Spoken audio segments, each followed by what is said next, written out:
today's PopCross Community Redraw, I'm going to be taking subscriber-submitted mech armors and subscriber-submitted dinosaurs and fusing them together. And the narration for this episode is going to be done through some classic banter between the Panini trio. Benny Sharp, Vasilia Kuznet, and Dr Champagne McGreggor. Let's get into it, shall we? Let's go!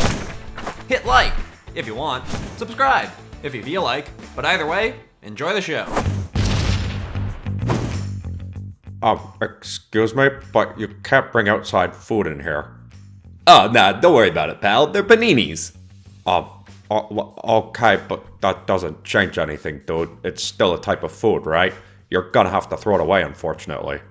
Excuse me, but I do not believe you would ask us to throw these away if you tasted how wonderful they are. Here, have bite of mine. Small bite, but still bite. No, I'm good, thanks. Look, I get that we ain't supposed to have them in here, but for real, I got a fresh one just about to come out. Yous can have a big bite of it. It's steaming hot with cheese mounting out the sides. Here. Did you just pull that panini out of your mechanical arm, dude? Is your arm a panini maker? That it is, pal. Courtesy of good old Benny Sharp here. The dinosaurs at this park ain't the only ones with mechanical limbs. Now come on, have a bite. You'll see why it'd be deplorable for us to throw these away. It's still, no, sorry, but, you know, they could be, like, poisoned or something. You think we is eating poisoned paninis? I'm a security guard at a theme park, dude. I've seen people do crazier things than that. That's fair, but for real, they ain't poisoned and your life is gonna change forever when you take a bite of this thing. Champagne is the real panini making master, and cook in general. He should be walking around with 3 of those Michigan stars on his chest. They's called Michelin stars, but thanks, Ben. But also, I used to work at this stupid theme park before it got sold off. I know it's a crazy place, but look, take the whole panini. You still want us to throw them out after you have a bite? Then fine. But either way, you can have the whole thing. Just take one bite, then decide if you really need us to throw them away. Okay, fine, dude. Oh, that's so good, dude. It's like a divine coalescence of savory and sweet betwixt the ideal blend of doughy and crispy focaccia fabulousness. Wow, that's a better compliment than I ever gave him. But, you get it now, right? I do. Your secret is mine. Continue to consume these delectable delicacies in peace. Just, you know, keep it on the down low. Okay, dudes and dudettes? We will be as discreet as can be, O noble guard of the dinosaurs. Happy patrolling. Yes, he is around, and but wait, hey, he's gone. Lost in his sandwich. We didn't get his name. Bet it was something weird. It's always something weird. Remember Mr. Helicopter? No, I don't think I was there for that one. I kind of think his name might have been Seuss, though. Because, you know, he sounds like Seuss from that show Gravity Falls. Or at least like somebody re-watched Gravity Falls recently and thought they could pull off a Seuss impression. Are you breaking the fourth wall, Champagne? Since when do you do that? Whoa, what? Did you hear that? I heard nothing over the bite of crunchy, delectable sandwich. I heard it, but I just ignore him at this point. Now come on, let's get to the first dino of the new exhibit. They call the new section Mecharassic Park. That's a terrible name. Yeah, not their finest work. Crazy that just having dinosaurs ain't enough to bring people in. Now they gotta make cyborg dinosaurs? I mean, not that I'm complaining, that does sound pretty sweet.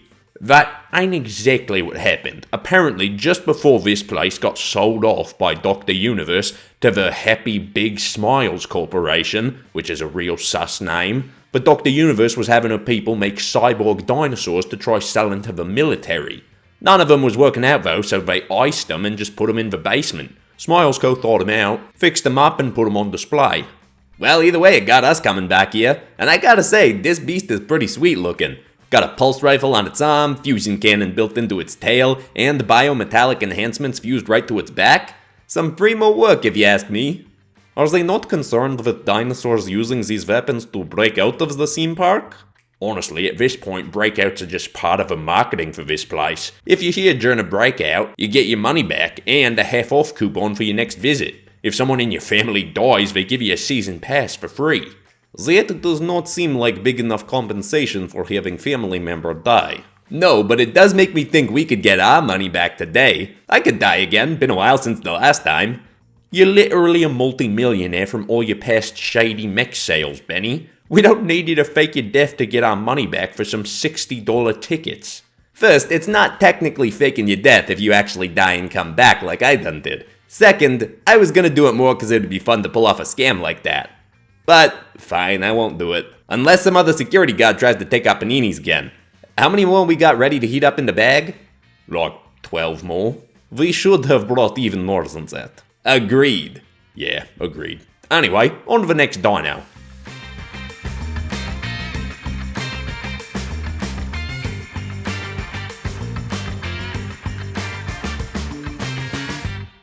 My goodness, this beast looks like fierce dragon monster.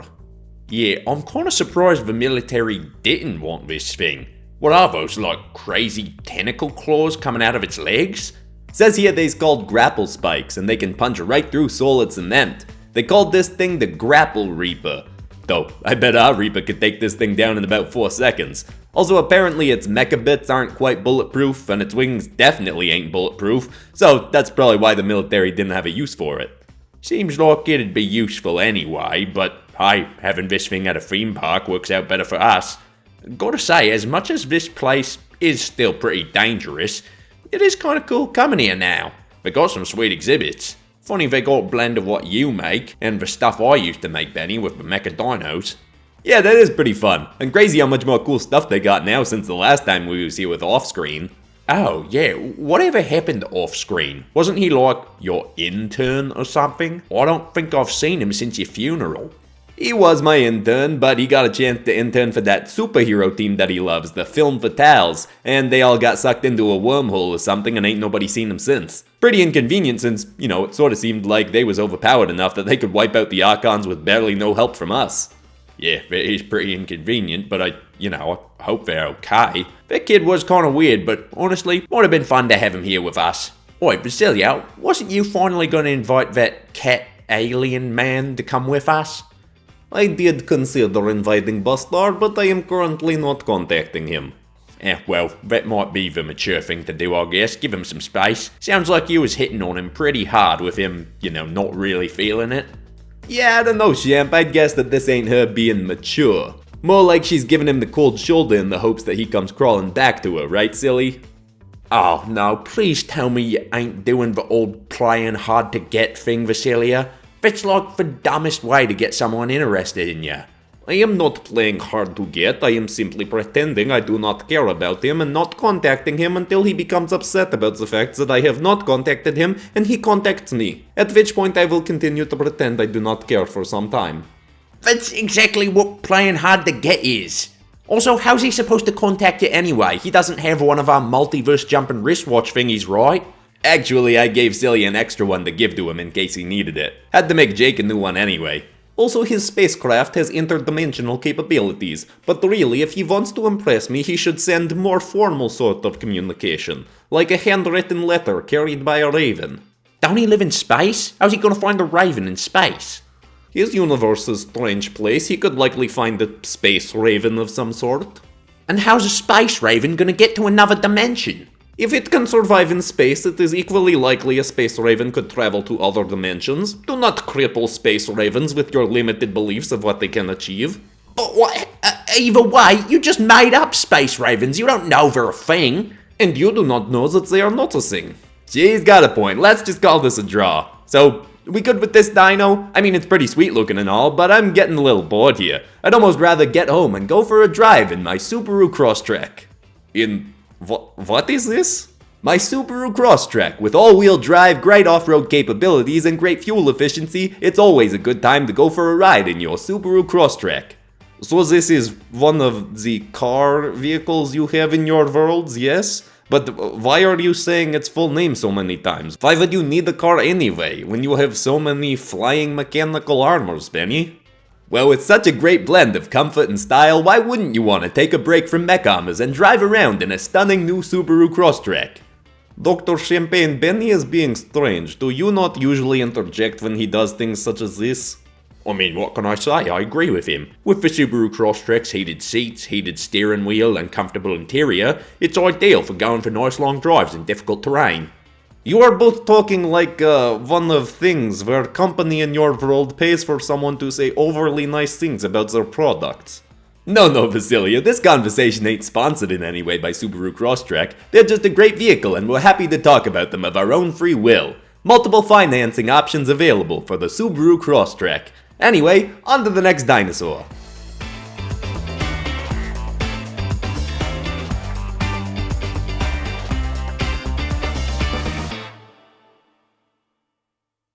Hey, thanks for going along with that, Champ. You're a real champ. Hey, have we ever done anything with that? Yeah, no problem. Didn't really know what you was doing, but thought it'd be funny if I just got on board. Is you actually sponsored by Subaru? No, but Silly was being weird about Space Ravens and I didn't have anything to contribute, so I thought I'd just out-weird her back. I heard that. Of course you did, I wasn't whispering. Anyway, this next one they call the Palenka Torx. Guess it's like a T-Rex and a Triceratops had a baby, and then they knocked one of its horns off and dipped it in liquid metal or something. And gave it a pretty sweet light at the end of its tail. That's cool. I don't, really have much else to say about this one, to be honest. I like looking at it. Yeah, I mean, I haven't really had much to say about any of them. Agreed, but they are something entertaining to observe while we converse about other matters. Very true. 10 gold Cougaroons to Vasilia. Wait, did we start a new game of Benny randomly gives points for things, or was we continuing an old one, or what? I don't know, I just like saying Cougaroons. Again, they're called Krugerrands. Koogaloos?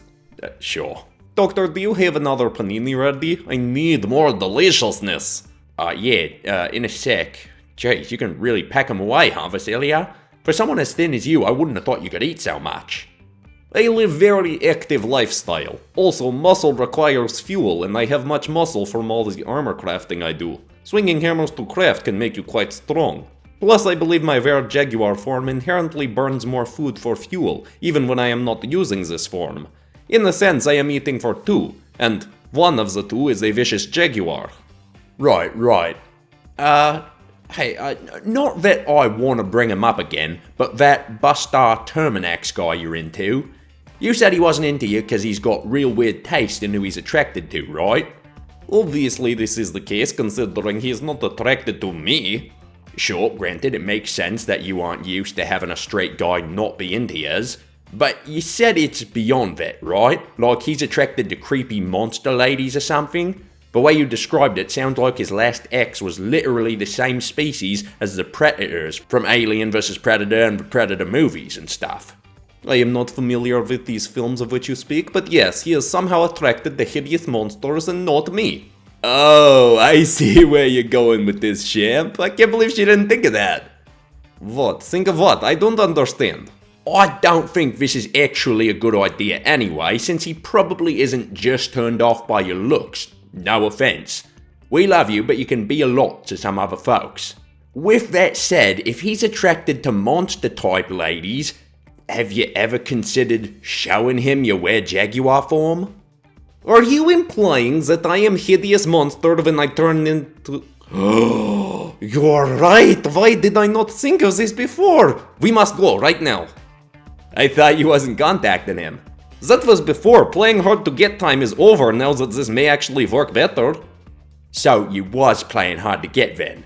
Of course I was, Doctor. Keep up. Now let's go. Alright, I've seen enough dinosaurs for today anyway. Guess it's good that there wasn't a breakout this time. Oh hey, is that the security guy over there? Oh yeah, but he ain't got his security stuff on no more. And he's leaving. Hope we didn't get him in trouble because he let us eat our paninis. Hey, Mr. Security Guy, where you off to? Oh, hey, your delicious sandwich made me rethink my whole life, dude. I can't continue working here knowing that beauty can be made by human hands into such delicious foods. I'm going off to learn to become a chef. Or maybe a monk. Are monk chefs a thing? Not yet, I don't think, which means you could be the first one.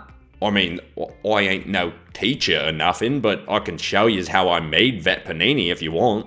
Seriously, dude? That'd be amazing. I will absorb all your secrets in the ways of cookery and become worthy of your talents. Or my name isn't Pansiver Eaten Knee. I knew his name would be something weird. Oh, yeah, but people usually just call me Pan, because it's easier. Pansiver Eaten... Are you kidding me? About what, dude? Pansiver Eaten Knee? Your name is literally Pan-E-Knee. Panini? Oh, I never noticed that, dude. This must be my destiny. Wow, what a crazy ton of events. Wonder if this guy'll randomly disappear after 2 episodes like Offscreen did.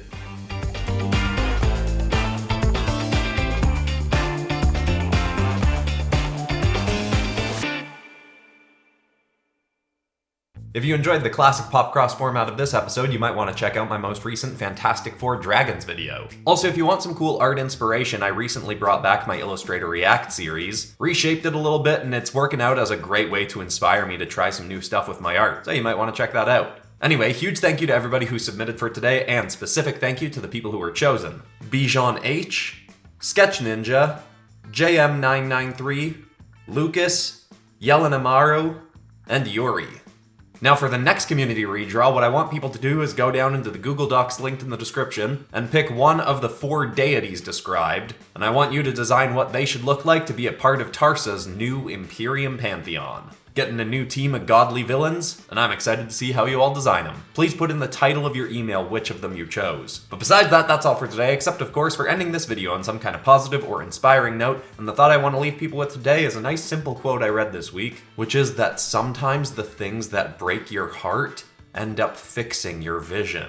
I've said this many times in many ways, but something that really hurts you can end up being something great that ends up pushing you in a direction that you weren't going before, that you really need to be going to live your best life possible. It's a nice thing to try and think about when you're going through a difficult situation. I hope that's inspiring, I love you all, and I'll see you all in the next episode on Monday, with the next Fear of the Demon Hunters episode. See you there, goodbye.